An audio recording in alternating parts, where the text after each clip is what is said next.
2,800 meters.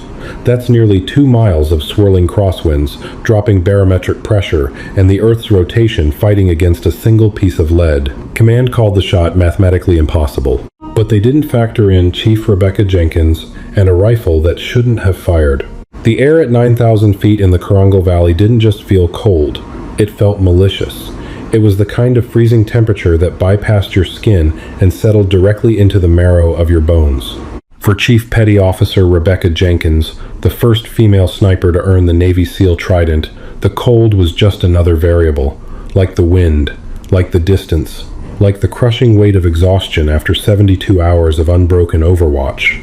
Rebecca lay pressed into the jagged shale of the mountainside, a ghillie suit woven with local scrub oak and dirt making her virtually invisible. Her eye was anchored to the optic of a heavily customized Macmillan TAC 50.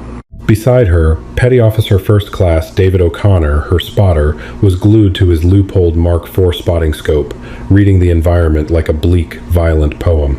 "Target vehicle approaching," O'Connor whispered, his breath pluming in the freezing air before being snatched away by the crosswind.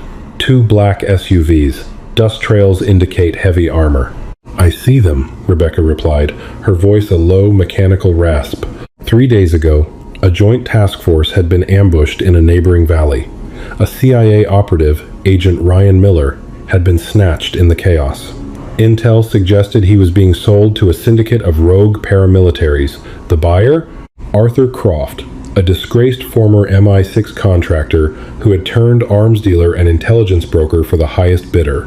Down in the valley basin, a dry riverbed acted as the rendezvous point. The SUVs rolled to a stop, kicking up a cloud of alkaline dust. Through her scope, Rebecca watched the doors open. Out stepped a detail of heavily armed mercenaries, followed by a man in a tan tactical jacket, Croft. "Confirming primary HVT," O'Connor muttered, adjusting the focus ring. "It's Croft, and they've got the package." From the second vehicle, 2 mercenaries dragged a battered, blindfolded figure into the dirt. Even from this distance, Rebecca recognized the blood-stained multicam pants. It was Miller. He was barely standing, his knees buckling as a mercenary drove a rifle barrel into his spine. Rebecca reached for her throat mic. "TOC, this is Wraith 20. We have eyes on the HVT. Croft is on site. The package is with him. Over." Static hissed in her earpiece before the voice of Lieutenant Commander Richard Hayes broke through from the Tactical Operations Center, miles away in Bagram. "Wraith 20, copy. What is your distance?" O'Connor hit the laser rangefinder. The invisible beam bounced off the hood of the SUV in the valley and shot back. O'Connor looked at the digital readout, blinked, and ran it again. "Boss," O'Connor whispered, turning his head slightly toward Rebecca. "It's 2845. 2,845 meters. Over 3,100 yards. Say again your distance, Wraith," Hayes ordered over the comms, impatience clipping his words. "TOC, distance is 2,845 meters, Rebecca relayed. A heavy silence fell over the radio. In the sniper community, anything over 1,500 meters is an extreme test of skill, equipment, and luck. Beyond 2,500 meters, it becomes a mathematical lottery. The current confirmed kill record was hovering just around that mark, set under ideal conditions. The Korangal Valley, with its updrafts, thermal shifts, and erratic mountain winds, was the furthest thing from ideal. "Wraith 20, negative," Hayes said, his tone authoritative and final. "You are outside operational limits. The probability of a first-round hit is less than 3%. If you miss, you scatter the targets, Croft escapes, and we lose the package. A QRF is 30 minutes out. Maintain overwatch and wait for the cavalry. Do not engage. Acknowledge." Rebecca's finger rested lightly on the trigger guard. She looked through the scope. Below, Croft was pacing in front of Miller. The mercenary holding Miller ripped the blindfold off. "TOC," Rebecca said, her voice dropping an octave. "By the time the quick reaction force gets here, the package will be dead or gone. Croft's men are setting up a camera. They aren't doing a prisoner exchange. This is an execution." "Wraith, stand down," Hayes barked. "That is a direct order. You do not have the environmental stability for a shot at that range. You pull that trigger and miss, you sign Miller's death warrant yourself. Hold your fire." O'Connor looked up from his Kestrel wind meter. The digital display was jumping wildly. Crosswind from the left at 4 meters per second, dying to 2 in the middle, and then Christ, Rebecca, the mirage near the target shows a headwind. It's a washing machine out there. Command is right. It's an impossible shot. Rebecca didn't look away from the scope. Down in the valley, Croft drew a customized 1911 pistol from his hip holster. He racked the slide and pointed it at the dirt, speaking to the cameraman who was adjusting a tripod. "They have 2 minutes," Rebecca said softly. "Maybe less." "Rebecca," O'Connor warned, his voice tight. "The drop alone is over 300 feet. You're going to have to aim at the sky." "Give me the math, Bulls," Rebecca said. O'Connor hesitated. He was a seasoned SEAL, a man who respected the chain of command, but he also knew the woman lying next to him. He had seen her shoot a moving target through the wall of a moving train. He grabbed his ballistic calculator. "Wraith 2-0. I am not hearing an acknowledgement." Hayes' voice roared through the earpiece. "Confirm you are standing down." Rebecca reached up to her tactical vest and cleanly severed the comms cord, connecting her headset to the radio. The silence of the mountain suddenly rushed in, broken only by the howling wind. "I didn't hear him," Rebecca said. O'Connor stared at the severed wire, then at his shooter. A grim smile touched the corners of his cracked lips. "You're a maniac, Chief." He bent over the calculator. "All right, let's do the impossible." "Distance, 2,845 meters, O'Connor began, his voice dropping into the clinical, hypnotic rhythm of a spotter. "Elevation is 9,200 feet. Target elevation is roughly 6,400. We are shooting downhill at a 15-degree angle. Barometric pressure is 21.3 nhg. Temperature is -4 Celsius. Rebecca dialed the elevation turret on her scope. Click, click, click. She maxed it out. "Scope is bottomed out," Rebecca reported. "I don't have enough elevation in the dial." "You're going to have to hold over," O'Connor said. "A lot. I'm calculating an absolute drop of 4,120 inches. That's 343 feet. You need to hold 35.5 mils high." Rebecca adjusted her reticle. Through the optic, Croft completely disappeared from view. To aim 35.5 milliradians high meant she was literally aiming at the rocky ridgeline far above Croft's head. She couldn't see the target anymore. She was aiming at an empty patch of gray sky and jagged stone. "Target is obscured," Rebecca said, her breathing slowing down, entering the zen-like state where the heartbeat becomes a metronome. "I need you to talk me onto him." "All right. Hold 35.5 mils high," O'Connor said, his eye glued to the spotting scope. "Now for the wind. We have a full-value crosswind from 9 o'clock at the hide, but it shifts to a half-value headwind at the 1,500-meter mark, and then it swirls. Spindrift will pull the bullet to the right. Coriolis effect, because we're shooting east, is going to push the bullet high and right." "Give me the final hold," Rebecca commanded. Down in the valley, Croft stepped behind Miller. He raised the 1911 and pressed the barrel against the back of the kneeling operative's head. The cameraman gave Croft a thumbs up.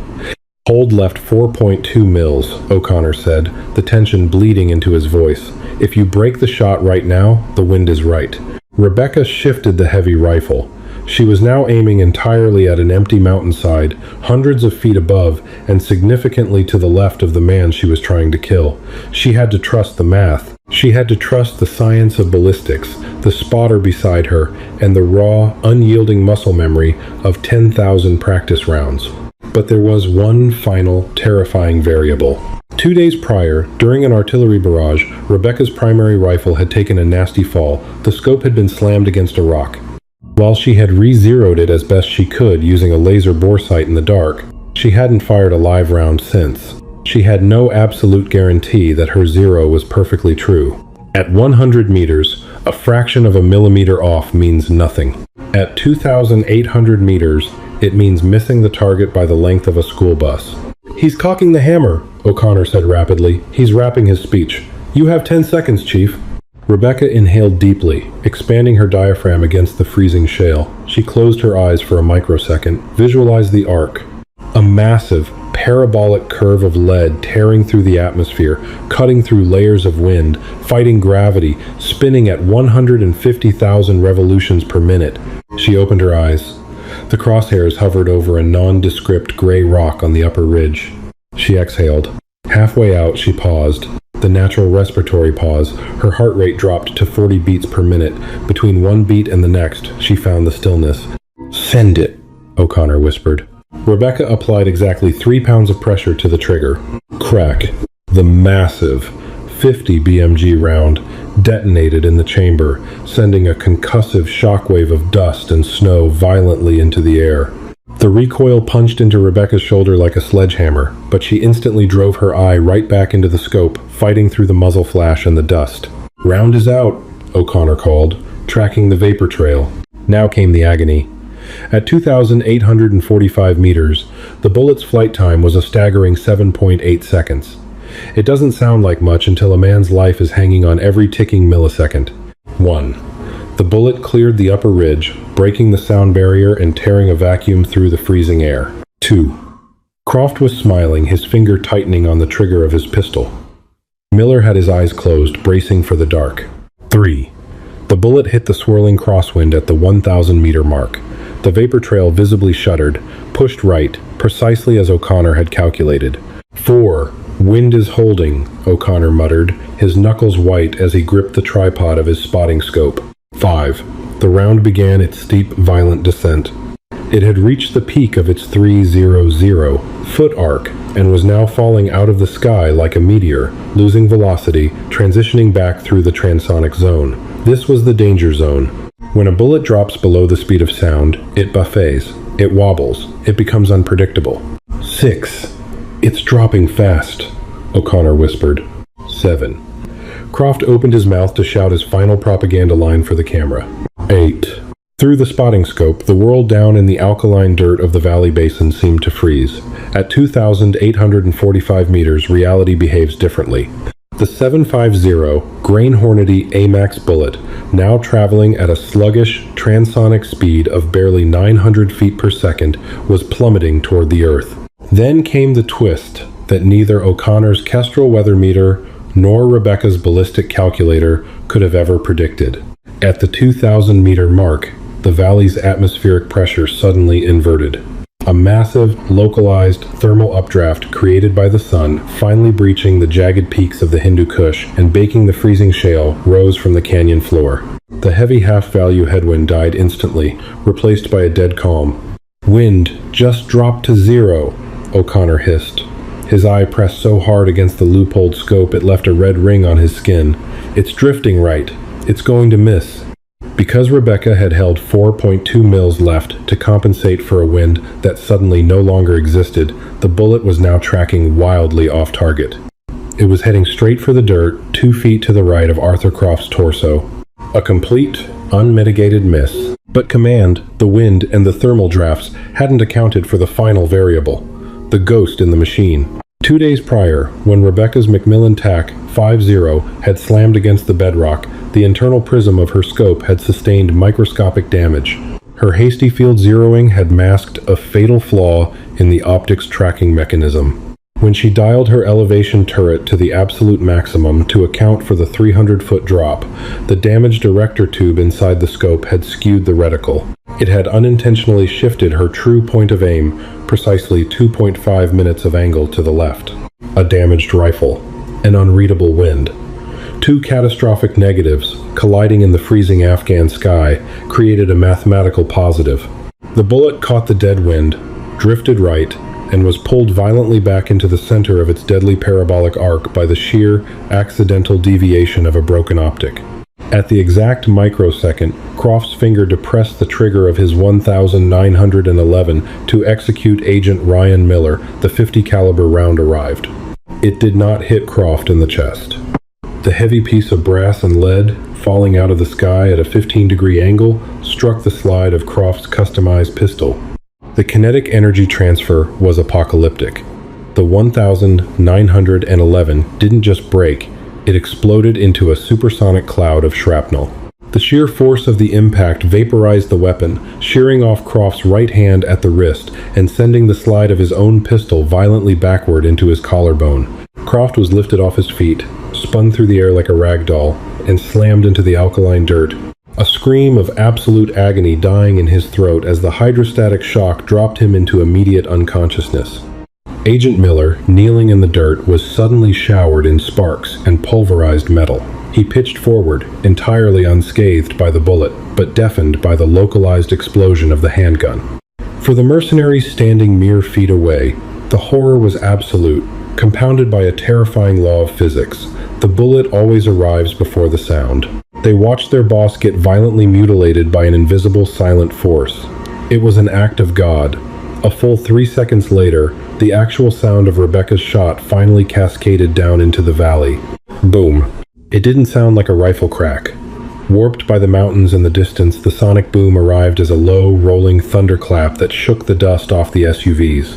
Panic, raw and unfiltered, erupted in the dry riverbed. The mercenaries had no idea where the shot came from. The angle of the impact suggested the sky itself had fired at them. They blindly pointed their AK-47S and PKM machine guns at the surrounding ridges, firing wildly into the scrub oak, chewing up dirt 3 miles away from Rebecca's actual position. "Impact!" O'Connor yelled, breaking his professional composure for a fraction of a second. "Holy Mother of God, impact! Target is down! Weapon destroyed! The package is alive!" Rebecca didn't celebrate. She didn't blink. She racked the massive bolt of the TAC, 5-0, ejecting the smoking brass casing, which clinked against the shale. She slammed the bolt forward, chambering another round. "Give me another hold," Rebecca said, her voice ice cold. "Negative, they're scattering," O'Connor reported, rapidly panning the spotting scope. "They're leaving the package." Down below, the mercenaries, utterly broken by the psychological terror of a sniper they couldn't see, hear, or fight, were piling into the remaining SUV. They dragged the bleeding, unconscious body of Arthur Croft into the back seat. The cameraman abandoned his tripod, diving into the passenger seat as the driver slammed the accelerator, kicking up a massive rooster tail of dust as they fled south, abandoning Miller in the dirt. "They're running," O'Connor breathed, leaning back from his scope, his chest heaving as if he had just sprinted a mile. "They left Miller. Croft is critically wounded but evacuated. The package is secure." Rebecca kept her crosshairs on the dust trail until the SUV disappeared behind the canyon wall. Slowly, deliberately, she engaged the safety on the TAC, 5-0, and rolled off the rifle. She looked at her spotter. O'Connor was staring at her as if she were a ghost. "You hit the gun, Rebecca," O'Connor whispered, shaking his head in disbelief. 3,000 yards out, and you hit a 2-inch piece of steel." "I was aiming for his chest," Rebecca replied, brutally honest. "The wind died. The rifle pulled it." O'Connor looked at the massive weapon lying in the dirt. "That rifle is cursed." "No," Rebecca said, reaching over to meticulously pack her gear. "It just knows how to improvise." Suddenly, the low thrum of rotor blades, vibrating against the canyon walls, reached their position. From the northern ridgeline, 2 AH-64 Apache attack helicopters, the vanguard of the Quick Reaction Force, crested the peak like angry hornets, followed closely by a pair of MH-60 Black Hawks. "Wraith 2-0, this is Warthog 1-1, a pilot's voice crackled through O'Connor's radio, which was still intact. "We have visual on the package. Area is clear. We are setting down for extraction. What is your status, Wraith?" O'Connor keyed his mic. "Warthog 1-1, Wraith is secure. The package is ready for pickup. HVT is severely wounded and fleeing south. Send a tracking element." "Copy that, Wraith. TOC is requesting an immediate debrief at Bagram upon your return. Commander Hayes sounds like he wants a piece of your hide." O'Connor looked at Rebecca's severed comms wire. "Copy that, Warthog. We'll be ready." The flight back to Bagram Airfield was a silent affair.